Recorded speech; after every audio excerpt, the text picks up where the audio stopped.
Today on the Business Builders podcast, we're continuing our series about effective networking and exploring how to go about reviewing your performance. So in this episode, we discuss a 4-stage networking review process that includes seeking feedback, making observations, recording your insights, and reflecting on your findings.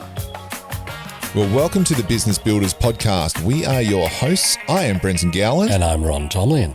And a bit of a surprise this week, Ron. One of our listeners reached out to us and crashed our coffee this morning when we were getting ready for the podcast. Very nice that he did that and gave us some nice feedback as well. Yeah, I thought so. This gentleman that we spoke to today said that he listens to a number of podcasts and really enjoyed the fact that the Business Builders podcast is incredibly practical and gives useful tips right from the get-go, where a lot of other podcasts are much more bigger picture, bigger thinking. And there's nothing wrong with that. But sometimes getting the useful information is really, really important early on. So I was pretty chuffed with that feedback. It means we're hitting our mark, which is good. Yes. So we aim with everything we do to make sure that we're giving you practical, useful tips, advice, tools, mechanisms to improve at what you do. And right now, you've come on board. If you're listening for the first time, we're doing a series on effective networking. And so far, we've done a few episodes, 3 of them. The first episode was about defining your purpose. The second episode was about planning. The last episode was about actually doing the networking. And today's episode is about reviewing your performance. And just so you know, the next episode after this, we're going to be looking at how we then improve. Yeah. But we can't do that without our sponsors, who are SA Business Builders, a network of like-minded individuals from different business professions who really get together to make sure that they do networking the right way. And that's getting to know each other with no sales agenda and seeing where those connections will lead in the future. Putting all this networking stuff into practice. And there's also Adaptco, which is you. Yes. So I come into people's businesses and I help them with their marketing. And particularly, I help them get unstuck if they've reached a ceiling to be able to push through that ceiling by the application of marketing and business strategy. So that's Adaptco. Very good. And that's our sponsors. And now we're on to reviewing our networking. Which is massively important if you want to improve at anything. Because we were talking about a quality framework that's got plan, do, check, act. Yeah, all that sort of thing. So it's a common methodology, but it's unfortunately a methodology that doesn't get used often enough. And the bit that doesn't get used often enough is the review. Yeah, absolutely. And we were talking about this morning that sometimes networking can be seen as a second-rate kind of thing to do, and networking, that's not what we see as being important. The thing that I remember, the person that used to tell me that networking wasn't that important reminded me that, don't forget, Ron, there's only one letter between networking and not working. Yeah. You've said that before. I remember that. And it's so untrue because if you're doing networking right, it is a lot of work, but it's worthwhile. When we were talking with this gentleman this morning, we were talking about getting your next job through your network. And that is often the case. It's someone who will tap you on the shoulder. And it's happened to me, well, more times than I care to count with getting new clients. Getting tapped on the shoulder and saying, would you work with this person? Because people through your network know you. So that's where most of your work generally comes from. Yeah. Anyway, so on that, as you were saying, review sometimes can be missed. We want to bring a bit of science, everybody, to this whole process. And I think that's really important. And as we learned from Avatar, we were talking about the movie today, there was a line in there that good science is good observation. And I know that comes from somewhere else. But the actual review process is all about creating a framework to really drill down into what you do and to almost as a detached third party have a really good look at the process. So the stages we're going to look at today are... Number 1, yes, seek feedback. Correct. Number 2, make observations. Yes. Number 3, record. And number 4, reflect. Exactly. So as per usual, let's go through those in detail. Yep, 100%. So the seek feedback one seems the most obvious. And I guess when we were having our conversation when we were talking about the fact, well, do you actually go in when you're doing networking that's not necessarily part of your day-to-day job? should you go and seek feedback? Where do you go and seek feedback? What do you ask? And I think it's incredibly important that you improve your awareness. And the only way to do this, your self-awareness, the only way to do it is to ask other people because it's difficult for us to effectively look in the mirror. It's easier for other people to show us what we're doing right and what we're doing wrong. So ask them questions. And there's so many examples of people giving this as a framework in so many different scenarios. And I come back to 7 Habits of Highly Successful People. And I believe there was a chapter in there where he talked about going and speaking with trusted friends and getting them to assess you on different areas of your personality so that you could see from their point of view what you were like. And I think that's great. In the same vein, I believe, and I've done this for a period of time, I have about 5 or 6 people who are very close to me, understand what I'm doing, understand what I'm trying to achieve, because I talk with them about it and I ask them what they think. There was one person in particular that tells me, I've got to stop being salesy. This was a while back. I think I've got better at that now. I found other ways of being able to listen to people and press the right button at the right time. And often pressing the right button is letting the other person press that button, meaning let's talk about work. Let's get involved in something where there's a professional outcome to this as well. In the personal networking space, you can do exactly the same thing. I've got that group of people and I ask them, what do you think? How do I improve? How do I build my network? What do I do? I even went to the point of interviewing certain people about how they built their networks and so forth to see how I could align with it. So very important to seek feedback about how you're actually perceived by other people. Yeah, and that's in the process of networking, but also in terms of being part of people's network. What's my usefulness to you? Have I been useful? What value? And how can I improve that value in terms of being a part of your network? Don't forget, I think we often forget that every person who are part of our network have a network of their own. And being able to be useful to other people is the first step to cementing that relationship of being part of their network. I could not agree more. I also think, so the review thing you do where you go out and ask 5, 6 people who are close to you or in your network, you might do that once every 6 months. So it might be a time period thing, or you might ask one person a month, which might be a good practice. You've got to build your own framework, and we'll talk about that a bit later, because you need to create something that makes sense to you. And we're saying that feedback should be the first rung of this. But with what you've just said, you can do that almost in every conversation. It's one of those questions where if you're just getting to know someone, you can say, well, how can I help you? You can put it in that context. People will tell you how you can help them. Sometimes they might be stumped. What can I do to help you on your journey? How can I actually provide some value? That feedback can come from almost every new relationship you build. And it sets up the potential for reciprocity. Oh, yes. Which is incredibly important in networks. If I'm going to do something for you, I'd like you to do something for me, but not necessarily at the moment.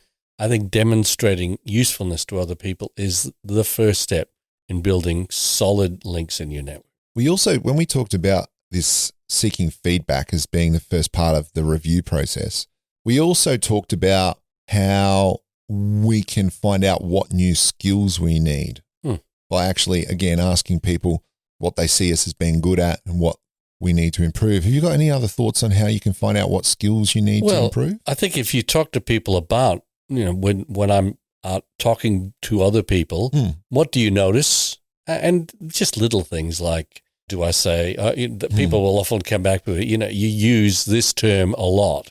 Maybe you need to be aware of that. Just your communication style, how you present. I remember talking to one person and he'd just gone out and bought a new suit and a new set of clothes and so on. He had never learned how to clean his shoes. And unfortunately, it's one of the things that people look at first. And he was completely unaware of it. Having clean shoes in a business sense is something that, one, people notice, and two, gives you an indication, or gives other people an indication of your attitudes to certain things. So he, like I say, he was completely unaware of this and was so thankful. And I'm happy to say every time I've seen him since, he's had very clean shoes. I went to this event a couple of weeks ago and someone got up and was talking about, I can't remember the exact term he used, but he said, to be a ninja at networking. I was like, wow, there's an alliteration that makes sense. If I want to be a ninja at networking, what do I do? Anyway, he said, carry around Tic Tacs or Fresh Mints because, often when you're networking, if you're in a loud environment. Now, COVID has made us stand a little bit further apart, and they say there's more coming, so we'll see how this all interacts, but still having good breath, smelling right, it's almost as much a detractor as the shoes can be. Yeah, absolutely. And quite often, literally, we are unaware of these things. So the more you seek feedback, the more you're going to get little bits and pieces. It doesn't mean big improvements, but little improvements added up can add to some significant change. And as I might just point out about the shoes, that might make more of a difference in certain environments than it does in others, because that sounds to me like something where someone's looking for someone who's got a bit of polish about them. No pun intended. I was just going to say. Actually, maybe there was a pun intended, but I digress. Yeah. But it's all those little bits and pieces that how can I get better at communicating with people? How can I improve the way I relate to people? It might be, as often is the case, how do I listen better? A lot of people think communication is all about, talking. I think communication is a lot more about listening. 100%. I remember there was someone in our network who just recently said that they realized that they can be very hyperactive and that they can be bouncing around the room, talking to people and being all fun and giggly, but that might not be what everyone wants to hear. So has to actually learn to pull back and develop tools to be able to listen and not just jump in. Yeah, I mean, what we regard ourselves as being enthusiastic and exuberant or gregarious might be interpreted as flippant and sort of not particularly serious, which in a lot of environments isn't appropriate. And there's a tool that I use a fair bit, and I've shared it before on the podcast, and I just call it the stoplight mechanism. I literally picture, because I was that same person, that exuberant person who would bounce around a room.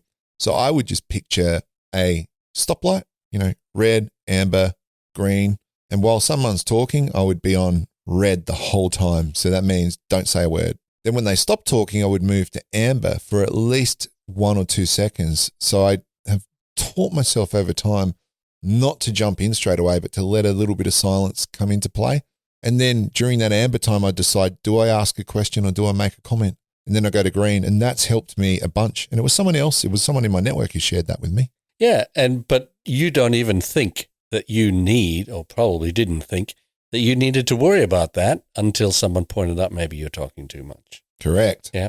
So you need to get out there and get people to give you some reflection.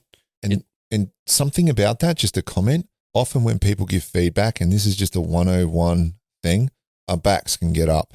If people give us, constructive criticism, you got to see the value of feedback. And I think I would, as part of this review process, I would highly encourage you to, if you see it as negative, that can be more positive in the long run than people telling you how good you are. So I would just highly encourage whatever someone says, listen to it and take stock of it. In fact, I'd go one step further. When somebody's giving you feedback, I would be listening to it and waiting for the opportunity to say, thank you very much for that feedback. Yep. Because it is a huge privilege to be given feedback like that. Okay. So stage 1 of the review process is seek feedback. Stage 2 is make observations. And I think this is really important. So I'll kick this one off. So I learnt this a long time ago, and I think I was listening to a book or reading something somewhere, and I picked this up. I can't exactly remember where I picked it up. But what I would do is at the end of each week, maybe a Saturday or a Sunday, I would look at my calendar for the week, and I would look at all my meetings. So I might have 8 meetings for a week, and I would rate them on a scale of like 1 to 10 on how well they went. 10 obviously being fantastic, can't do any better. 1 being lots of room for improvement, because that's about as bad as it can get. So I would rate each of those meetings from 1 to 10. Then I would list what went really well as part of that conversation and what could improve. It doesn't take long, like 8 meetings, it might take me 15 minutes to half an hour to reflect. But that was so important because making those observations helps you in the long run to see how you're really performing. And the reason I would leave it to a Saturday or a Sunday is I personally needed some time to elapse between the meeting and when I thought about it so that I could be detached. So the 2 points there is make a time to do it and do it, and then be detached about it. trying to get some distance between the event or the networking event and when you're going to do this self-assessment of the way things went during that event. And if you're going to improve in any area, it's all about, like you said, self-assessment, but that means self-awareness. And these tools, doing these things, will teach you to be self-aware. And then as you get good at this, right in the heat of the moment, you can actually make these determinations on a nickel, like on a dime.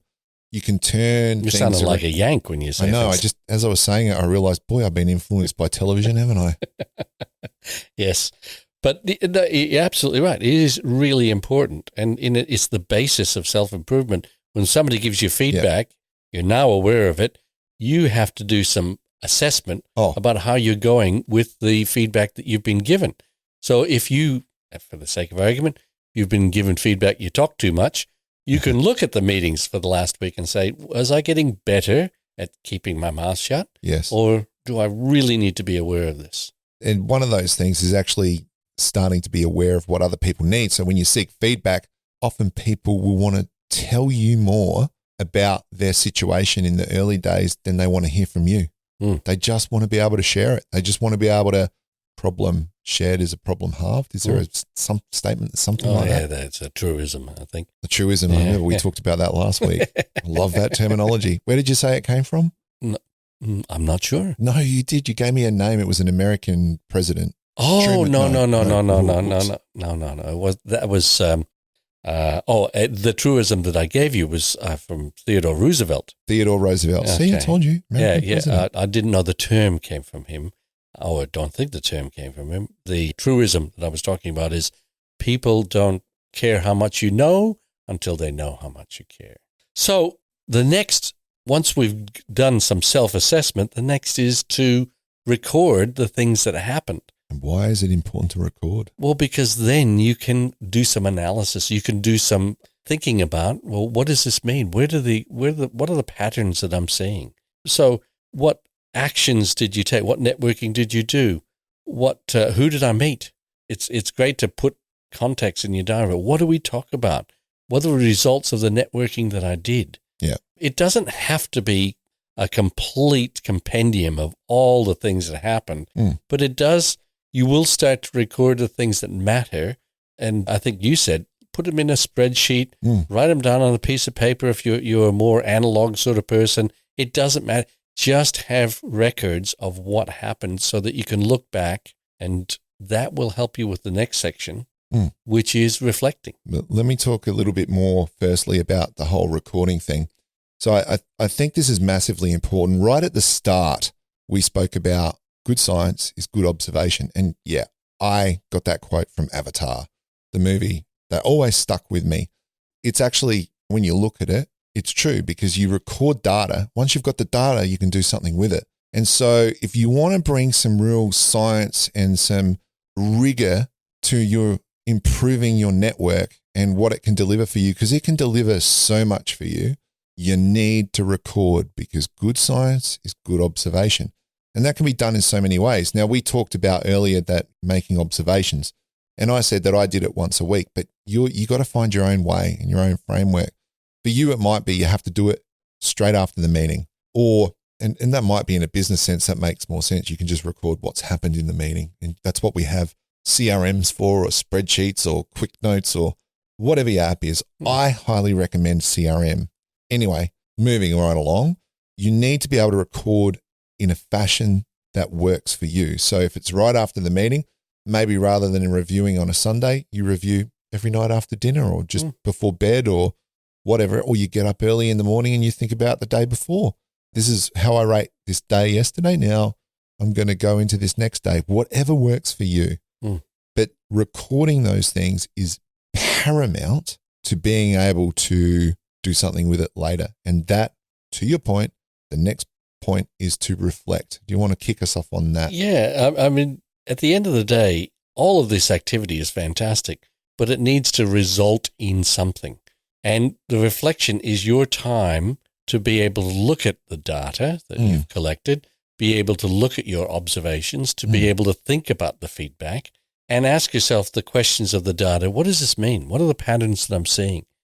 am I more active in terms of my networking activities at certain times of the year or at certain days of the week? What does that mean? Is this about discipline, or is this about what's most effective? Finding those patterns in the first place and being able to think about what they mean, but how can I work to this? I mean, if you think about your own activities, I find I'm a lot more effective in the morning than the afternoon. So I schedule doing things in the morning, and I schedule meetings in the afternoon where I don't have to be so active, where I'm actually going to be a better listener because I'm not as active.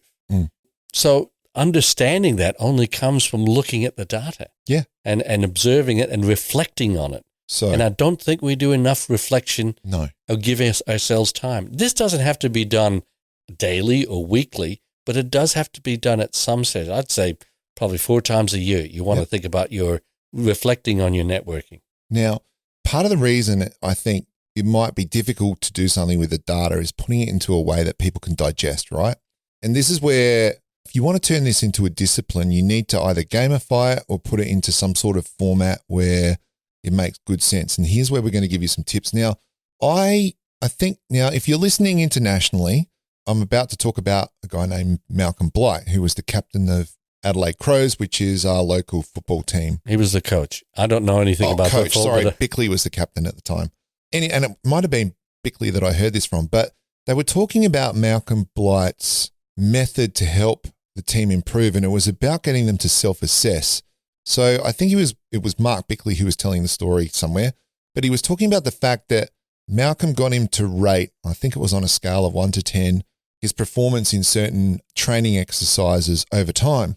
And so he would put a red dot where it was on this particular day or for this particular exercise. So it might have been for this particular exercise, and he might have had 10 different exercises or training techniques laid out, and it will go, today I'm a 6 out of 10. What do I need to do to improve in this? And over time, as you plot that, it forms a line. And the idea is to make sure that the line is starting to move in an upwards direction over time. So his players were able to self-assess themselves and their performance with this method. And I thought, far out, that's great. Now you can apply that to the data with your networking. So remember, we talked about making observations. So you can rate each meeting on a scale of 1 to 10. And over time, that should improve. You should be able to shift the dial if you are creating observations. And then this is just giving you an example. You need to find your own groove, but find a very simple way. That 1 to 10 scale is a very simple way of rating interactions. But then just find some keywords. What was good about the interaction and what could improve? So you just write yourself some notes, and over time it might turn into keywords. And that you'll see that over time, if you plot it in maybe a spreadsheet, you'll see that over time it's going in a certain direction. You'll be able to observe, wow, look at that. Those keywords that I've written down there, I'm doing that a lot, and that's resulting in a lower score for these meetings. So how do I shift that dial? That's when you go to your friends and say, well, the people in your network and go, look, I've noticed about myself. And they'll be like, oh, wow, this guy's self-aware or this woman's self-aware. I've noticed this. How would you say I go about improving that? We'll get to improving next episode. But if you can plot something you can see and turn it into a graph or some sort of scale that you can see move over time, and that could be to the point of sport, because sport and business are aligned. And we always talk about the whole business coach scenario, right? Sports people, good ones, have coaches. Why shouldn't business people? Do they want to improve? And you're absolutely right. And the only way to improve is to understand what the basis, where I am at the moment. And that comes from observation and data. Yeah. And so finding the pattern is all about how you present the data. So you need to you don't have to get it right overnight. Just start with a small thing, a review process. That whole 1 to 10, if that works for you, 1 to 5 if you prefer, or 0 to 5, 1 to 10, whatever your mechanism is. But you might do, my networking meetings are like this. You might go, my interactions with my close circle of friends, how do they rate? You can scale anything you want or score anything you want. But what's important is that you're putting that data in a fashion that you can understand. And you might need to do a bit of research to work out how that works, but start with a 1 to 10 scale. Yeah. And then doing something with the data, reflecting on it, taking some time every so often to look back and say, what does this mean for And me? ask questions. I think the other thing too in this reflection phase that often gets left is taking some time at some stage, and it might not even be once a year. You had a purpose for this whole networking activity. Yes. Checking in on that purpose. Is this achieving what I wanted it to achieve? And by building this network, am I getting better at getting more sales? In building this network, am I getting better at being more useful to other people? In building this network, whatever your purpose was at the beginning for doing this, how is it going? And what do I need, or where do I need to steer this now so that it is either getting back to the purpose, be more effective in doing that, or do I need to change the purpose? But it's worth using that reflecting time to think about, why am I doing this in the first place, and how effective am I being at that? There's one other thing. The next episode, we're going to talk about how to improve. To understand how to improve, you need to actually understand yourself, right? So we've talked about reviewing what's been good and bad, but while you're doing that reflecting part, I think an important question to ask is, once you start seeing the patterns, is why am I like this? Where has this come from? So that's a little bit of a deeper dive. But if you understand where the behavior comes from, why am I bouncing around the room like this? Why am I so hyperactive? Why am I not listening? Once you understand that question, why, what's driving this behavior, then we can take that through into the improve bucket. Because once we know what we're dealing with, then we can do something about it. It's called a root cause. Yeah. So in the final wash-up, this is about, in my opinion, this whole thing of reviewing is about understanding you're establishing a framework for using your networking more effectively. Yes. It's about doing things regularly and the discipline of that. Yes. And it's about taking action. Yes. So just apply those 4 stages. And the 4 stages were: seek feedback, make observation, record everything you can, and then reflect. So next time, on the basis of that, we're going to talk about how you can improve your networking by using the review as a basis for moving forward. Excellent. I'm really looking forward to that. And until next week, all of you who are listening, we hope you have a good fortnight. It's not next week. I always get that wrong, don't I? It feels like next week all the time. Yeah. Well, it will be in a fortnight, and we'll talk to you then. See you in a fortnight, everybody.